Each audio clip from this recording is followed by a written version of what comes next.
പ്രിയമുള്ളവർ എല്ലാവർക്കും ഒരിക്കൽ കൂടി എൻ മീഡിയയിലേക്ക് ഹാർദമായ സ്വാഗതം. ആരിഫ് ഹുസൈനെയും ജാമിദിയെയും പോലുള്ള കപട യുക്തിവാദികളുടെ മുഖം മൂടി പച്ചയായി വലിച്ചു കീറുക എന്ന ചരിത്ര ദൗത്യം ഏറ്റെടുത്ത വ്യക്തിത്വമാണ് ഷബീന ബീവി എന്ന് എനിക്ക് പലപ്പോഴും തോന്നാറുണ്ട്. കാരണം ഒരു കാലഘട്ടത്തിൽ അവരോടൊപ്പം ഒക്കെ ഉണ്ടായിരുന്ന ഒരു വ്യക്തിത്വമാണ് അവരുടേത്. അതുകൊണ്ട് തന്നെ അവരുടെ എല്ലാ കപടതകളും അവർക്ക് വലിച്ചു കീറി തേച്ചൊട്ടിക്കുവാൻ കഴിയുന്നു എന്നതാണ് ഏറ്റവും വലിയ സത്യം. ഇന്നലെയും ഞാൻ അവരുടെ ഒരു വീഡിയോ കണ്ടിരുന്നു. അതിൽ അവർ വ്യക്തമായി പ്രതിപാദിക്കുന്ന ചില കാര്യങ്ങളുണ്ട്. കാരണം ഈ അടുത്ത കാലത്തായി മദ്രസാ പീഡനം എന്നൊരു വാഗ്ധ്വനി ഇങ്ങനെ അന്തരീക്ഷത്തിൽ മുഴക്കി വിടുന്നതിന് ജാമിദയും ആരിഫ് ഹുസൈനും ഒക്കെ ശ്രമിക്കാറുണ്ട്. അതിനുവേണ്ടി അവർ മദ്രസയിൽ പഠിച്ച ചില കുട്ടികളെയൊക്കെ ഹാജരാക്കാറുമുണ്ട്. അതൊക്കെ കണ്ട് ഇസ്ലാമോഫോബിയ ബാധിച്ച ആളുകളൊക്കെ മുസ്ലിങ്ങളെ കുണ്ടന്മാരും അല്ലെങ്കിൽ മദ്രസയിൽ പോകുമ്പോൾ വെളിച്ചെണ്ണ കൂടെ കൊണ്ടുപോകേണ്ടവരുമാണ് എന്ന ധാരണയിൽ അവരുടെ യൂട്യൂബ് വീഡിയോയ്ക്ക് പിന്നിൽ കമൻ്റ് ഇടുകയും ചെയ്യുന്നത് നമ്മൾ ശ്രദ്ധിച്ചിട്ടുണ്ട്. പക്ഷേ ഇതൊക്കെ ആസൂത്രിതമായ ഇടപെടലുകൾ അല്ലെങ്കിൽ ആസൂത്രിതമായ കെട്ടിച്ചമയ്ക്കലുകളായിരുന്നു എന്നാണ് ഷഫീന പുറത്തു കൊണ്ടുവരുന്ന വസ്തുതകളിൽ നിന്ന് വ്യക്തമാകുന്നത്. പ്രത്യേകിച്ചും അവർ ക്ലബ് ഹൗസുകളിലൊക്കെ അംഗമായിരുന്നു. പ്രത്യേകിച്ചും യുക്തിവാദികളൊക്കെ ജാമിദയും ആരിഫ് ഹുസൈനും ഒക്കെ ഉൾപ്പെടുന്ന ഒരുപാട് ക്ലബ് ഹൗസുകളിൽ ഷഫീന കൂടി അംഗമായിരുന്നു എന്നവർ പറയുന്നുണ്ട്. അതിലൊരു ക്ലബ് ഹൗസാണ് കുഴിയാന ഗ്രൂപ്പ്. അതിൻ്റെ അഡ്മിനായ സജു തന്നെ പറയുന്ന ഒരു കാര്യമുണ്ട്. അദ്ദേഹം പറയുന്ന വോയിസ് ഷബീന അവരുടെ യൂട്യൂബ് ചാനലിൽ കൂടി പുറത്തുവിട്ടിട്ടുണ്ട്. നിങ്ങൾക്ക് അവരുടെ യൂട്യൂബ് ചാനൽ സെർച്ച് ചെയ്താൽ ഈ വീഡിയോയുടെ പൂർണ്ണമായ ഡീറ്റെയിൽ കിട്ടുന്നതായിരിക്കും. അപ്പോൾ സജു പറയുന്നത് ആരിഫ് ഹുസൈനും ജാമിദിയും ഒക്കെ കൊണ്ടുവന്ന ഈ മദ്രസാ പീഡനത്തിലെ ഇരകൾ എന്ന് പറഞ്ഞ് കൊണ്ടുവന്ന പലരുടെയും കഥകൾ വ്യാജമായിരുന്നു എന്നാണ്. അവർ മദ്രസകൾ പീഡിപ്പിക്കപ്പെട്ടിട്ടില്ല, മറിച്ച് അവരെ വാഗ്ദാനങ്ങൾ നൽകി. നമ്മൾ നേരത്തെ ഒരു വീഡിയോയിൽ ഇവർ പറഞ്ഞത് നമ്മൾക്ക് ഓർമ്മയുണ്ട്. കാരണം അഷ്കർ അലി എന്ന് പറയുന്ന ഹുദവി പട്ടത്തിന് പഠിച്ച ഒരു വിദ്വാൻ പിന്നീട് ഇവരുടെ വലയിൽപ്പെട്ട് പ്രവാചകനെയും സുന്നത്തുകളെയും ഒക്കെ തെറി വിളിച്ചു നടന്നു. അദ്ദേഹത്തെ അമേരിക്കയിൽ പോകുവാൻ വിസയും ടിക്കറ്റുമൊക്കെ കൊടുക്കാമെന്ന് പറഞ്ഞ് പ്രലോഭിപ്പിച്ചു കൊണ്ടുപോയതാണ് നമ്മുടെ രവിചന്ദ്രൻ ദൈവം എന്ന പേരിൽ അവരെ സത്യം പുറത്തുവിട്ടിരുന്നു. അതുപോലെ ഒരുപാട് ആളുകളെ പ്രലോഭിപ്പിച്ച് തങ്ങൾക്ക് പണമൊക്കെ നൽകാമെന്ന് പറഞ്ഞ് കൊണ്ടുവന്ന് ഈ ക്ലബ്ബ് ഹൗസിൽ തങ്ങൾ മദ്രസകളിൽ പീഡിപ്പിച്ചു എന്ന വാർത്തകൾ പുറത്തുവിടുന്നതാണ്. എന്ന് വെച്ചാൽ ക്ലബ്ബ് ഹൗസിൽ കൊണ്ടുവന്നിട്ട് ഈ കുഴിയാന എന്ന് പറയുന്ന ക്ലബ്ബ് ഹൗസിൽ കൊണ്ടുവന്നിട്ട് തങ്ങൾ മദ്രസ അധ്യാപകരാൽ പീഡിപ്പിക്കപ്പെട്ടു എന്ന് ഇരകൾ പറയുന്നൊരു സംവിധാനം ഉണ്ടായിരുന്നു എന്നാണ് പറയുന്നത്. ഇത് പുറത്തു വരാൻ കാരണം ഇങ്ങനെ ഈ പുറത്ത് പറഞ്ഞ വിദ്യാർത്ഥികളുടെ ഒപ്പം തന്നെ പഠിച്ച പല വിദ്യാർത്ഥികളും ഈ ക്ലബ്ബ് ഹൗസുകളുണ്ടായിരുന്നു. അവർ തന്നെ പറഞ്ഞ സത്യത്തിൽ നിന്നാണ് ഈ ക്ലബ്ബ് ഹൗസിൻ്റെ നേതാവ് കൂടിയായ അതിൻ്റെ അഡ്മിൻ കൂടിയായ യുക്തിവാദി കൂടിയായ സജുവിന് വ്യക്തമായത് ഇതൊക്കെ കെട്ടുകഥകളായിരുന്നു എന്ന്. പിന്നെ അതിൽ തന്നെ ക്ലബ്ബ് ഹൗസിൽ മെമ്പറായ ചില യുക്തിവാദ ജ്വരം ബാധിച്ച ചില മുസ്ലിം പെൺകുട്ടികളൊക്കെ തങ്ങളും ഇത്തരം പീഡനങ്ങൾക്ക് ഇരയായിട്ടുണ്ട് എന്ന് ക്ലബ്ബ് ഹൗസിൽ പറഞ്ഞെങ്കിലും പിന്നെ 2 ബീറൊക്കെ അടിച്ച് അവർ തന്നെ ഇത് വെറുതെ ആണ് എന്ന് പറഞ്ഞതിന് സജു കൂടി സാക്ഷിയാണ്. അപ്പോൾ ഇതൊക്കെ പൈസ വാങ്ങിച്ചുകൊണ്ട് ആരിഫ് ഹുസൈൻ ചെയ്ത കാര്യങ്ങളാണ് എന്നാണ് വ്യക്തമാകുന്നതായിട്ട് ഷബീന ബീഗം പറയുന്നത്. മറ്റൊന്നു കൂടി സജു പറയുന്നുണ്ട്, ഈ ക്ലബ്ബ് ഹൗസിലെ വീഡിയോകളൊക്കെ ആരിഫ് ഹുസൈൻ അയാളുടെ ചാനലിൽ അപ്ലോഡ് ചെയ്തെന്ന്.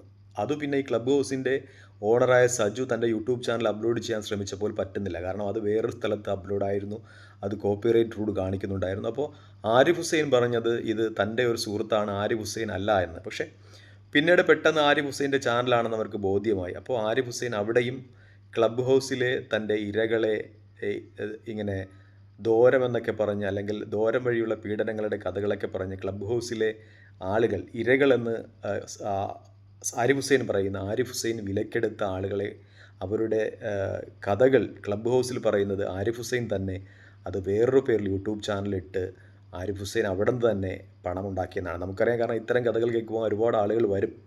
പ്രത്യേകിച്ചും ഇസ്ലാമോഫോബിയ ബാധിച്ച ഒരു സമൂഹത്തിൽ ഉസ്താദന്മാരുടെ പീഡന കഥകൾ കേൾക്കുവാൻ ഒരുപാട് ആളുകൾ വരും എന്ന സത്യം മനസ്സിലാക്കിക്കൊണ്ട് തന്നെ ആരിഫ് ഹുസൈൻ അത് യൂട്യൂബ് ചാനലിട്ടു, അവിടെ നിന്നും പൈസ ഉണ്ടാക്കിയെന്നാണ് പറയുന്നത്. പക്ഷേ കുറച്ച് കഴിഞ്ഞപ്പോൾ കാലഘട്ടത്തിൽ ഈ ചാനൽ ആരിഫ് ഹുസൈൻ്റെ ചാനൽ തന്നെയായി മാറുന്ന, ആരിഫ് ഹുസൈൻ തന്നെ ആ ചാനൽ വരുന്ന സന്ദർഭം വരെ ഇത് ആരിഫ് ഹുസൈൻ്റെ ചാനലാണ് എന്ന് ഇവരറിഞ്ഞില്ല എന്നാണ് പറയുന്നത്.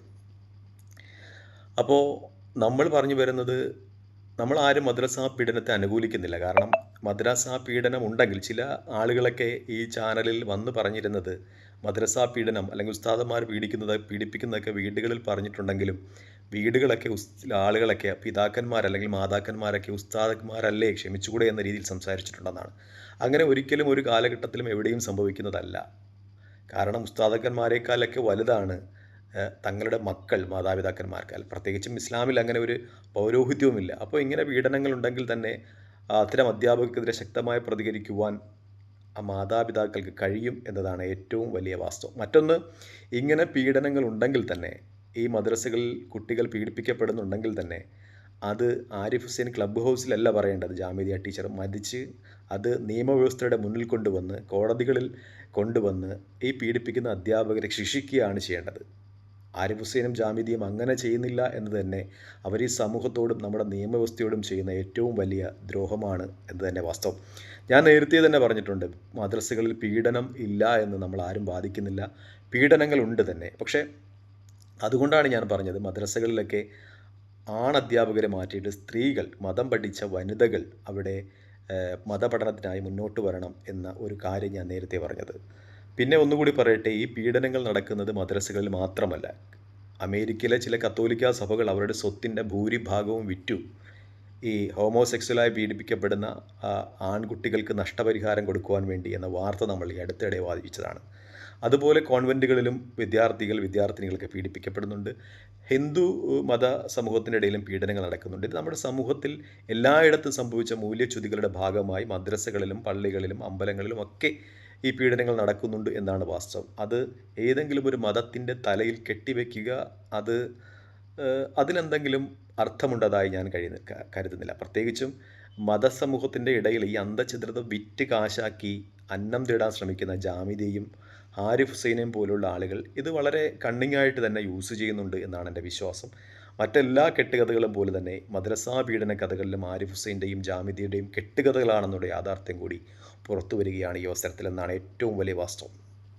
പ്രത്യേകിച്ചും ഇതിനെതിരെയൊക്കെ നമ്മൾ ഏറ്റവും ശക്തമായി തന്നെ പ്രതികരിക്കേണ്ടതുണ്ട്. കാരണം ഇങ്ങനെയുള്ള പീഡന കഥകൾ ഉണ്ടാവുകയാണെങ്കിൽ, പീഡനങ്ങൾ ഉണ്ടാകുകയാണെങ്കിൽ അത് നിയമവ്യവസ്ഥയുടെ മുന്നിലാണ് കൊണ്ടുവരേണ്ടത് എന്നതാണ് ഏറ്റവും വലിയ യാഥാർത്ഥ്യം. അല്ലാതെ ക്ലബ്ബ് ഹൗസുകളിലോ യൂട്യൂബ് ചാനലുകളിലോ ഇവരുടെ പീഡന കഥകൾ പറഞ്ഞ് വ്യൂസും ലൈക്കും ഷെയറും കമൻറ്റും പൈസയും ഉണ്ടാക്കുകയല്ല.